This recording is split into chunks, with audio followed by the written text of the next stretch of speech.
Pariaman menjadi salah satu daerah penghasil kelapa terbesar di Sumatera Barat. Tidak heran jika banyak warganya yang memelihara beruk monyet untuk dimanfaatkan memetik buah kelapa.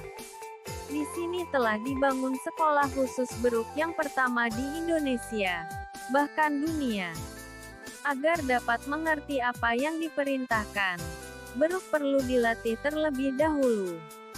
Perlu diketahui, melatih beruk juga tidak bisa dilakukan sembarangan. Kalau di sini harus dilakukan orang yang memiliki kemampuan khusus secara turun-temurun.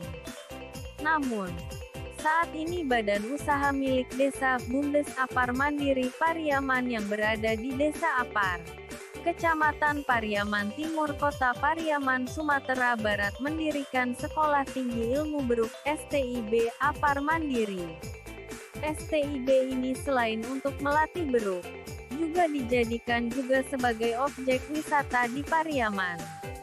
Ada yang memandu wisatawan menjelaskan proses di STIB, sampai pelatih mengajarkan beruk, sehingga wisatawan yang berkunjung memahami tahapan dan proses pelatihan beruk.